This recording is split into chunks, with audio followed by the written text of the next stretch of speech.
आपका घड़ी में 9 बजने वाले हैं। वक्त हो गया है आपके favourite morning prime time show 9 बज गए का। आपके साथ में नेहा बात। हम नया हफ्ता, नया दिन, नई शुरुआत और देश दुनिया की हर अहम खबर लेकर एक बार फिर से हम हाजिर हैं। खबरें रफ्तार से होंगी और विस्तार से भी, लेकिन खबरों का सिलसिला शुरू करने से पहले हमेशा की तरह बुलेटिन की कुछ झलकियां आपको दिखा देते हैं। सबसे पहले आज सबसे बड़ी खबर, क्योंकि संसद के शीतकालीन सत्र का आगाज होने जा रहा है। बताएंगे कि कैसे विपक्ष लामबंद हो चुका है और यह भी बताएंगे कि आज पहले दिन क्या है सरकार की रणनीति। दूसरी बड़ी खबर जिसका रुख करेंगे, शीतकालीन सत्र से ही जुड़ी हुई खबर। लोकसभा में आज कृषि कानून वापसी बिल पेश होगा। ऐसे में आगे किसानों की क्या होगी रणनीति, आंदोलन की शक्ल क्या होगी, इस पर भी बुलेटिन में खबरें शामिल होंगी। विस्तार से बात करेंगे यूपी में टीईटी पेपर लीक मामले की। आपको बताएंगे कैसे सियासी सवालों के बीच योगी सरकार ने कसा है मुन्ना भाइयों पर शिकंजा। और ठीक आधे घंटे बाद यानी कि सुबह 9:30 बजे 100 शहर 100 खबर।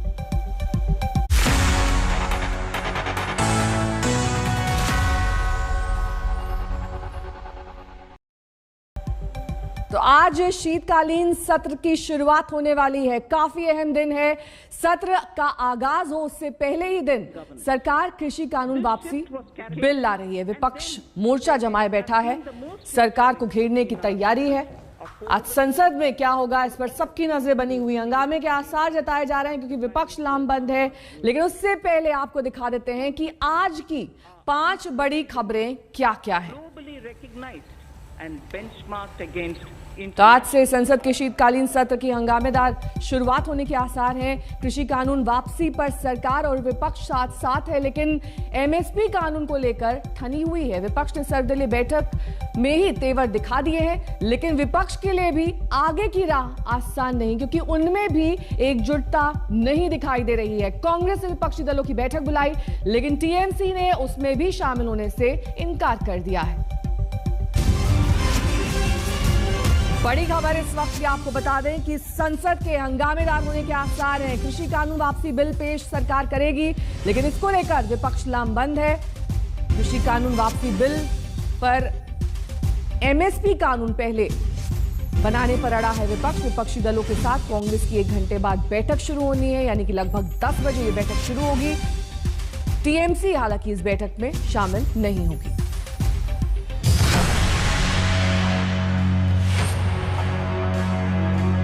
सब मुद्दों के बारे में चर्चा होनी चाहिए। अब तो चाहते हैं, पर सरकार कहां कराना चाहती है। यहाँ पर ये हालत है कि किसी भी सदस्य को बोलने नहीं देते, किसी को अपनी बात रखने नहीं देते।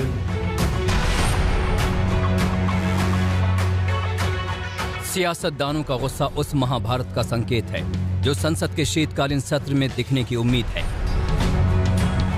शीतकालीन सत्र शुरू होने ही वाला है। देश की सबसे बड़ी पंचायत फिर से बैठने वाली है। उससे पहले ही विपक्ष तेवर दिखा चुका है। विपक्षी खेमे में मुद्दों की भरमार है। विपक्ष के पास सबसे अहम मुद्दा किसानों का है। उनकी मांगों को लेकर विपक्ष सरकार पर पूरी तरह हमलावर है। ऐसे में शीतकालीन सत्र का आगाज शोर नारेबाजी के साथ होने की पूरी संभावना है। जिन मुद्दों पर विपक्ष मोर्चाबंदी करने की ठान चुका है, उनमें किसानों की वो 6 मांगे शामिल हैं, जिसे लेकर उन्होंने पीएम मोदी को चिट्ठी लिखी है। खासकर एमएसपी को कानून बनाने की मांग पर विपक्ष तेवर दिखाने को तैयार है। विपक्ष के पास महंगाई का मुद्दा है।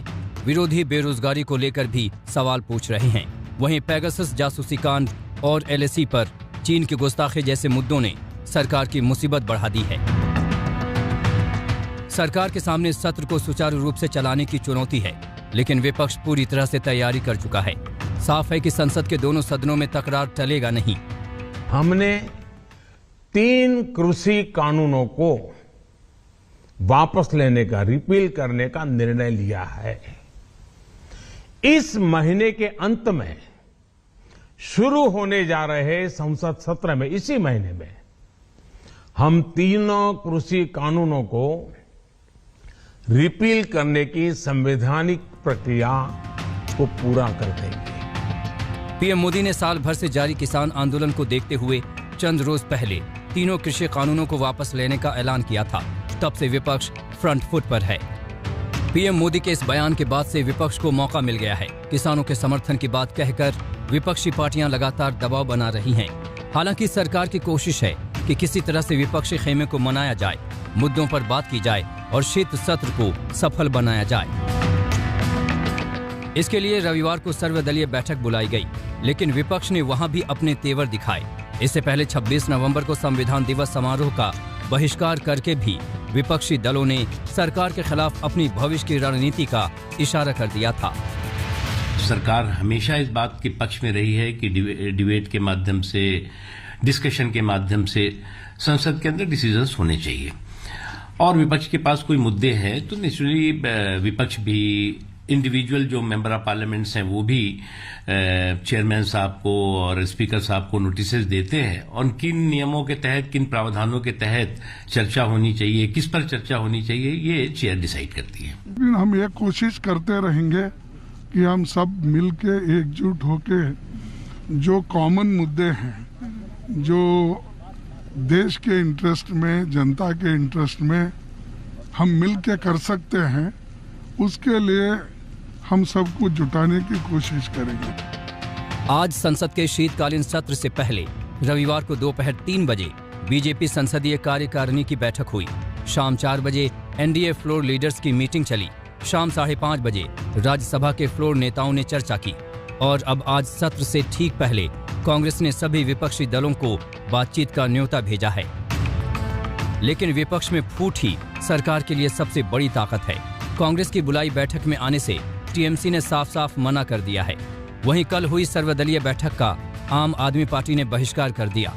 आपकी नाराजगी जितनी सरकार से है, उतनी ही अन्य विरोधी दलों से। यहाँ पर ये हालत है कि किसी भी सदस्य को बोलने नहीं देते, किसी को अपनी बात रखने नहीं देते। मैं किसानों का मुद्दा उठा रहा था, मैंने साफ तौर पे कहा कि भाई एमएसपी की गारंटी का कानून इसी सत्र में लेके आइए। आप लोग जिन्ना जिन्ना करते घूम रहे हैं, किसान गन्ना गन्ना कर रहा है, आप कुछ सुनने को, मानने को तैयार नहीं है। ना पार्लियामेंट में बोलने देते हैं, ना ऑल पार्टी मीटिंग में बोलने देते हैं, तो ऐसी मीटिंग में रह के क्या फायदा है। इन सब के बीच आज सबकी नजरें तीनों कृषि कानूनों की वापसी वाले बिल पर है। लोकसभा में आज केंद्रीय कृषि मंत्री नरेंद्र सिंह तोमर इसे पेश करेंगे। शीतकालीन सत्र में सरकार ने 36 विधेयक सूचीबद्ध किए हैं, जिसे पेश किया जाएगा। अब आज सभी की नजरें पीएम मोदी और उनके मास्टर स्ट्रोक की ओर हैं। दिल्ली से सुप्रिया भारद्वाज और हिमांशु मिश्रा के साथ आज तक ब्यूरो। तो औपचारिक रूप से इन बिलों को वापस लेने की प्रक्रिया आज से शुरू हो जाएगी, लेकिन विपक्ष लामबंद है। क्या कुछ कह रहा है विपक्ष, सुनिए।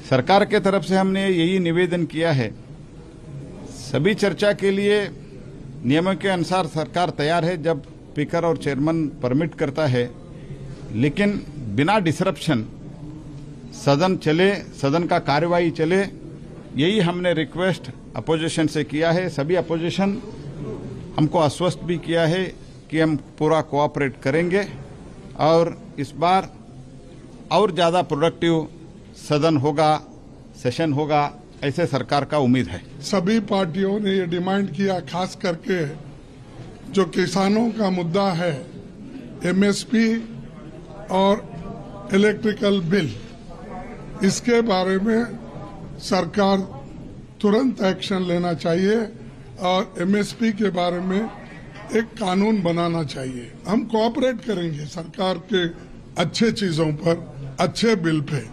अगर वो हमारे बातों को नहीं मानते तो हाउस डिसरप्शन का जिम्मेदारी तो हम नहीं ले सकते। जिम्मेदारी उनके ऊपर है कि किस ढंग से सदन चलाना। जो ये सत्र शुरू हो रहा है, जैसे मैंने कहा, मैं 2 मांग इस सत्र के शुरुआत में सरकार के समक्ष रखना चाहता हूँ। ये 3 कानून वापस होंगे, रिपील एक्ट आएगा, उस पर हम चर्चा करेंगे, लेकिन उससे पहले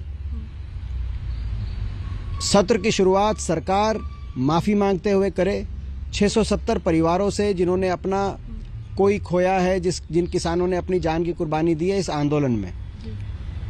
और सदन मैं अपने चेयरमैन से, राज्यसभा और लोकसभा स्पीकर से यह आग्रह करूंगा कि शोक प्रस्ताव लाया जाए और श्रद्धांजलि दी जाए इन 670 किसानों की जिनकी जान कुर्बान हुई है। उनको श्रद्धांजलि देके सदन की कार्रवाई शुरुआत की जाए, ऐसी मेरी मांग है। देखिए, मैंने प्रारंभ में ही उस मीटिंग में कहा कि इस देश में समस्याओं का अंबार लग गया है।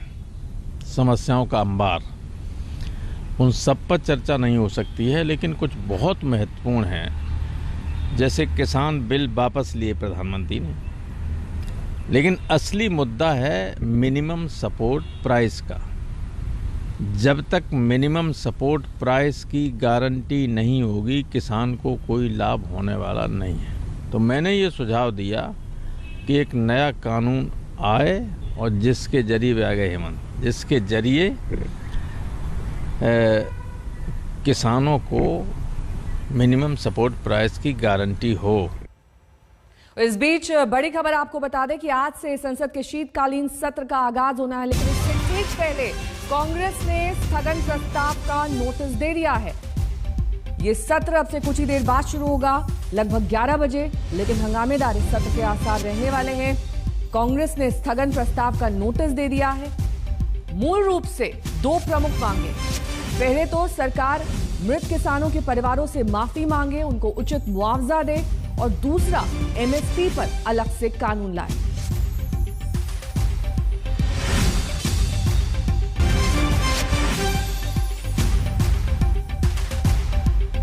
हिमांशु मिश्रा मेरे सहयोगी इस वक्त तमाम जानकारी के साथ जुड़ गए हैं और साथ ही कुमार कुणाल गाजीपुर से जुड़ गए हैं। सबसे पहले हिमांशु, आपका रुख करते हुए, देखिए आज से शीतकालीन सत्र का आगाज होने वाला है, हंगामेदार जाहिर तौर पर, और जिस मांग को प्रमुख तौर पर किसान उठा रहे थे वो मांग अब दरअसल अमली जामा पहनने वाली है। लेकिन इसके बावजूद स्थगन प्रस्ताव विपक्ष की ओर से, प्रमुख तौर पर कांग्रेस पार्टी की ओर से लगता है ऐसा कि ये सत्र काफी हंगामेदार तो रहेगा ही, लेकिन ठीक से चल भी नहीं पाएगा।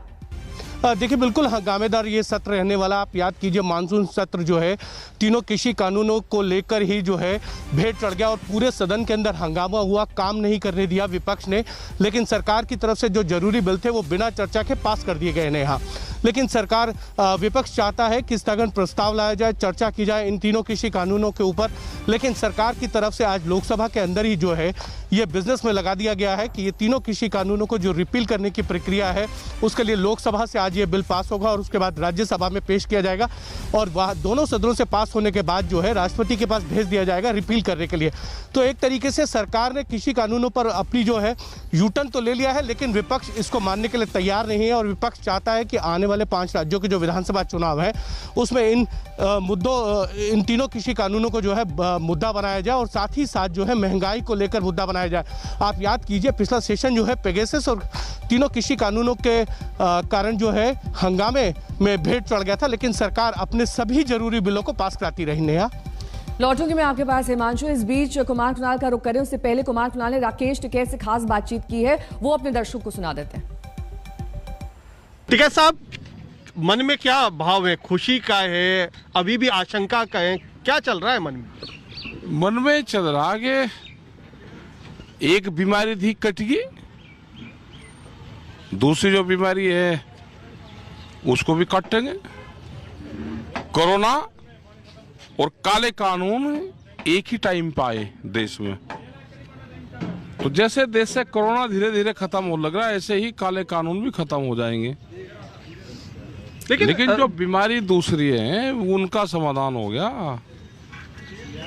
अच्छा, आप कल बात भी कर रहे थे कि 26 जनवरी नजदीक है, तो आप क्या चेतावनी के लहजे में? नहीं, 26 जनवरी से पहले भारत सरकार इन मामलों का सब समाधान कर देगी। एक बातचीत के दौर शुरू हो जाएंगे, आगे लोगों को ना आना पड़े तो टेबल पे बैठ के सब बातचीत शुरू हो जाएगी। ये लेकिन आप जिस तरीके से पिछली 26 जनवरी की घटना हुई उसमें जब भी आप 26 जनवरी का जिक्र करते हैं तो ये मैसेज जाता है कि सरकार बेशक कृषि कानूनों को वापस कर रही हो, लेकिन आप अब भी उसी तेवर में है, उसी अंदाज में, उसी चेतावनी भरे लहजे में बात करते हैं। और ये चेतावनी है क्या? वो ये तो बात करने की भाषा है गाँव वालों की, ये तो आपस में इसी बातों का तो इस्तेमाल करें। ये चेतावनी है, 26 तारीख का नाम लेना कोई चेतावनी है?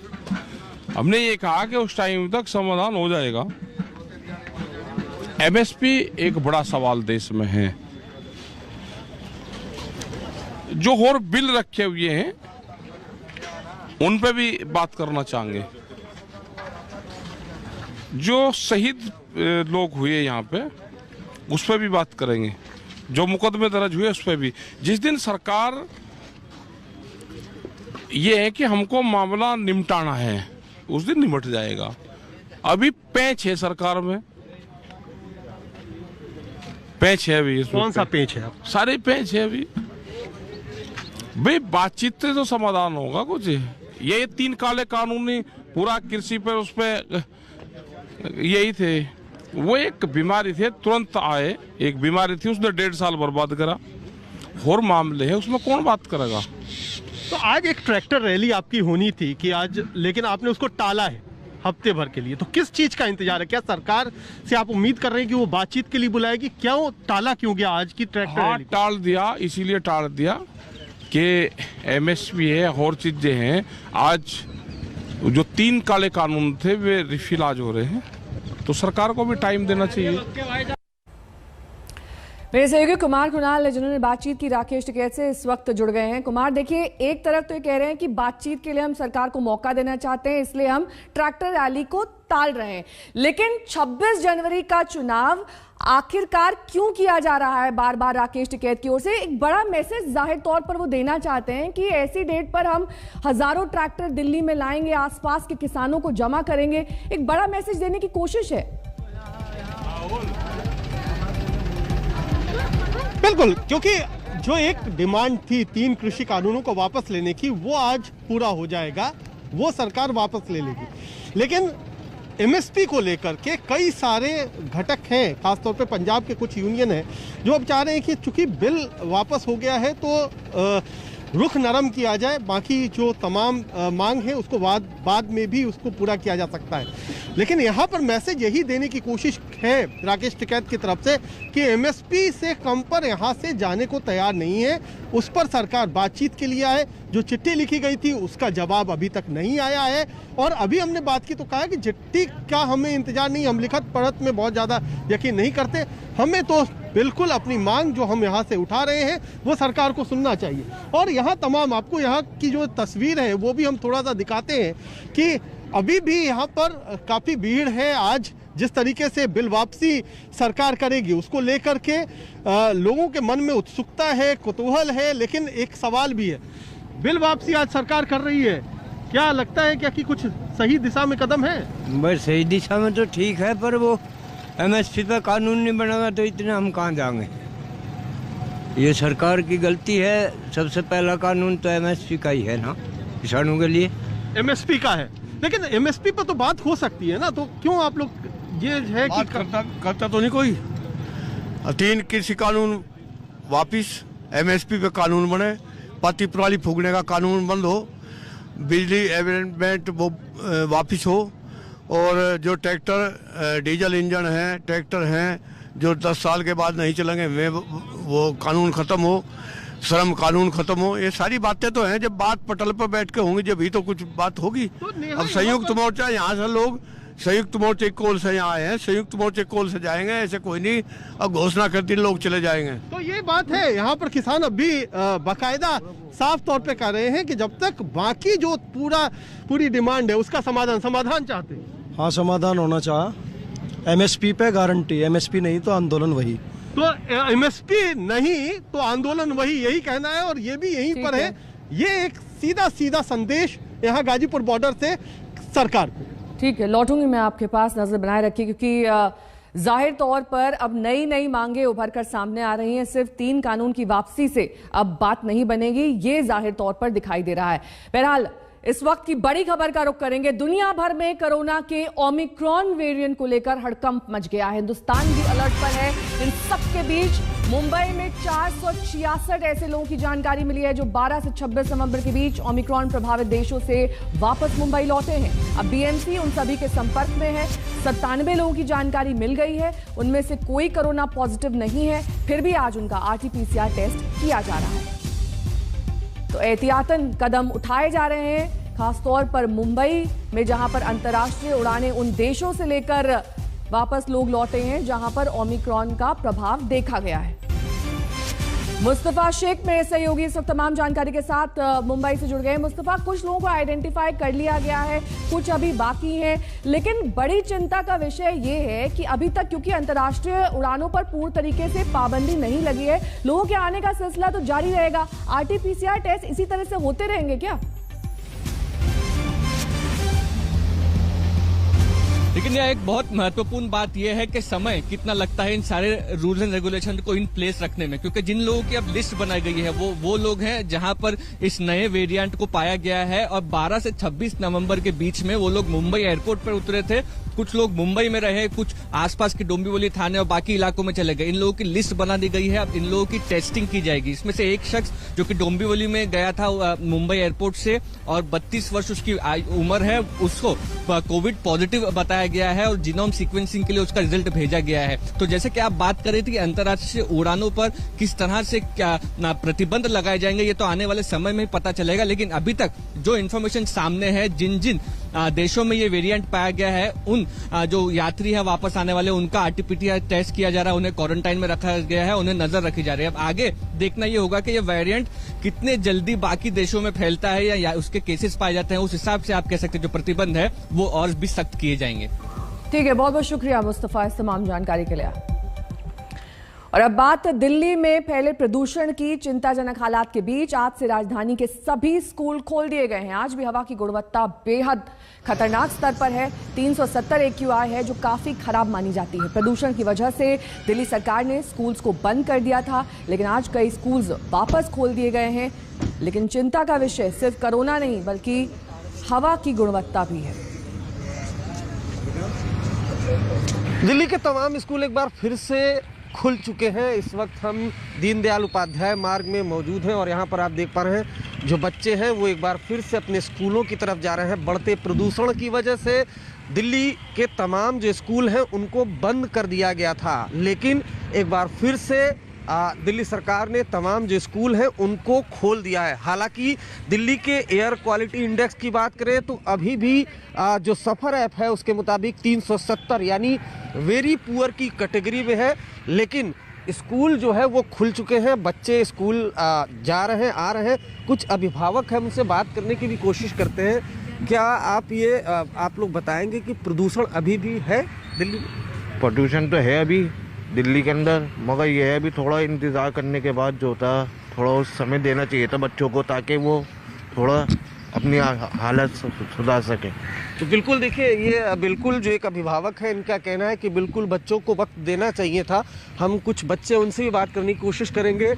प्रदूषण अभी भी है? हाँ अभी भी है। प्रदूषण है? हाँ अभी भी। लेकिन स्कूल ओपन होना ज़रूरी था। हाँ यस, स्कूल ज़रूरी है। तो प्रदूषण से क्या आपको दिक्कत आ रही थी इस दौरान? हाँ तो रही थी, पॉल्यूशन हो रहा था बहुत। हाँ देखिए बच्चे भी हैं यहाँ पर। प्रदूषण है? हाँ है। प्रदूषण है अभी भी? हाँ अभी भी है। तो स्कूल खोला जाना चाहिए था?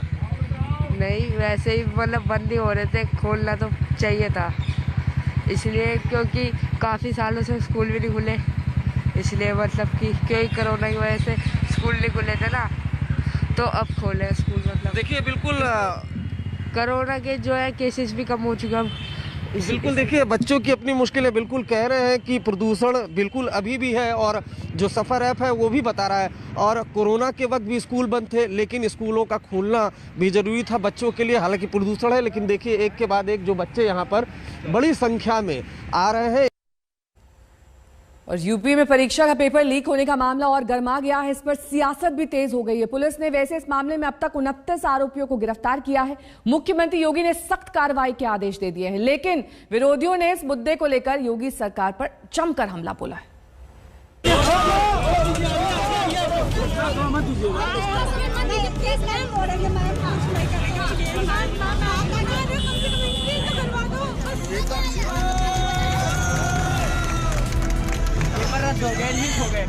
ये पहली घटना नहीं है, इससे पहले भी उत्तर प्रदेश में कई बार घटना हो चुकी है। एग्जाम होगा, अच्छे से होगा, सरकार अच्छे शासन लगा रही है, लेकिन शासन क्या, शासन के नाम पर कुछ हो ही नहीं रहा है। एग्जाम था सर, हमें बहुत अच्छी 6 मंथ की मेरी तैयारी थी, इससे आपका पेपर लीक हो चुका है, हमारा लखनऊ से ऑर्डर आया है, इसलिए आपको वापस फोटोकॉपी पेपर से मिले हैं प्रश्न पत्र वही है जो कि परीक्षाओं में आने वाले हैं। शासन ने निर्णय लिया कि ये परीक्षाएं स्थगित की जाती हैं। रविवार सुबह 10 बजे से परीक्षा थी। छात्र परीक्षा केंद्रों पर पहुंच चुके थे। उनमें उत्साह था, उमंग था। मुन्ना भाइयों ने ऐसा खेल कर दिया कि छात्रों की तैयारी पर पानी फिर गया। यूपी टेट का पेपर देने आए थे, अभी जो है 30 मिनट हुए, वो पेपर जो है आउट कर दिया गया। बच्चों के साथ जो है पूरा खिलवाड़ किया जा रहा है। हम लोगों का भविष्य जो है ऐसे ही बर्बाद किया जा रहा है। मैं इटावा से आई थी पेपर देने के लिए। पेपर बहुत अच्छा था, पेपर का स्तर इतना अच्छा सामान था, लेकिन पेपर कैंसिल होने से इतनी हानि हुई है कि बता नहीं सकते। और मतलब काफ़ी मैंने मेहनत की थी और मेरे हिसाब से पेपर बहुत अच्छा आया था। मुझे ये लग रहा था कि बहुत अच्छे मार्क्स आ जाएंगे, लेकिन करने के बाद मतलब बाद में ही पता चला कि पेपर कैंसिल हो गया। ऐसे कैसे हो गया पेपर कैंसिल? ये सरकार के सामने मुन्ना भाइयों ने बड़ी चुनौती रख दी। आखिर कौन है जिसने इतने बड़े पैमाने पर पेपर लीक का कांड कर दिया? प्रश्न पत्र के मार्केट में आते ही यूपी पुलिस एक्शन में आई। ताबड़तोड़ छापेमारी का दौर चला। शहर शहर गिरफ्तारी तेज हुई और 29 आरोपी दबोच लिए गए। मास्टरमाइंड को कौशाम्बी से गिरफ्तार किया गया। और आपको बता दें कि किस तरीके से इस मामले में समाजवादी पार्टी के अध्यक्ष और पूर्व मुख्यमंत्री अखिलेश यादव ने यूपी सरकार पर पेपर लीक समेत कई अन्य मुद्दों को लेकर निशाना साधा है। इससे बात की आज तक संवाददाता समर्थ श्रीवास्तव ने। अखिलेश जी, हर दिन आप एक नए नेता से मिल रहे हैं, जयंत चौधरी, फिर आम आदमी पार्टी संजय सिंह, पल्लवी पटेल। क्या रणनीति है, क्या मैसेज देने की कवायद है? समाजवादी पार्टी की कोशिश है कि क्षेत्रीय दल और जो पार्टी के साथ आना चाहते हैं उन्हें साथ लेकर के आगे चले। चंद्रशेखर रावण से भी मुलाकात संभव? उनसे मुलाकात अभी नहीं हुई है मेरी, और देखते हैं क्या राजनीतिक परिस्थितियां बनती हैं। आज शिवपाल सिंह यादव आजम खान से मिलने जेल गए, सीतापुर जेल। क्या आप पार्टी कैसे लेती है? देखिए, आजम खान साहब के ऊपर झूठे मुकदमे लगे हैं, और ये केवल मैं नहीं कह रहा हूँ। आप रामपुर से लेकर के किसी से जानकारी कर लें, उस एसएसपी जिसने मुकदमे लगाए उसकी खुद जांच चल रही थी, क्योंकि लेन देन लेकर के ट्रांसफर पोस्टिंग की वो जांच अभी भी पेंडिंग है। जिस जिलाधिकारी को वहां लगाया गया था, जिससे मुकदमे लगाए गए, वो आज कमिश्नर हैं। उन्हें इसलिए रोका गया है क्योंकि वो दूसरे कैडर के थे। उन्हें लालच ये दिया गया कि अगर आप मुकदमे लगा दोगे तो आपको यही कैडर उत्तर प्रदेश का मिल जाएगा। तो आजम खान साहब के ऊपर झूठे मुकदमे लगे, स्वाभाविक है लोग जा रहे हैं, मिलेंगे उनसे। सीएम योगी ने स्टेटमेंट दिया है, टीटी एग्जाम्स में जो पकड़े गए हैं उनके खिलाफ गैंगस्टर पे कार्रवाई होगी, संपत्ति कुर्क होगी और बुलडोजर भी चल सकता है। आप कैसे? मुझे ये बताइए, प्रयागराज में जो 4 दलित मारे गए हैं, क्या उनका इनकाउंटर होगा? जो बेटी के साथ बलात्कार हुआ मथुरा में, क्या उनके साथ इनकाउंटर होगा? ये सरकार केवल बोलती है, केवल जीप चला रही है सरकार। और इनका ट्रैक रिकॉर्ड देखिए, ये अन्याय के लिए धाराएं लगाते हैं, अन्याय के लिए गैंगस्टर लगाते हैं। इन्हें अगर सच्चाई में टीटी की परीक्षा करानी थी तो पहले इंतजाम क्यों नहीं किए? क्योंकि पहले भी उत्तर प्रदेश में कई बार इस तरह के पेपर लीक हो चुके हैं, परीक्षाएं रद्द हो चुकी। जब इन्हें पता था कि परीक्षाएं इस तरह की घटनाएं होती हैं तो तैयारी क्या थी सरकार की? अब गैंगस्टर लगा करके क्या करोगे आप? अब तो सरकार से जा रहे हो, ये तो टीटी और आगे की परीक्षा दूसरी सरकार करेगी। इन्हें नौकरी देनी नहीं थी, बजट का इंतजाम नहीं है, ये तो केवल खाना पूर्ति कर रहे हैं जनता को बताने के लिए कि हम नौकरी दे रहे हैं।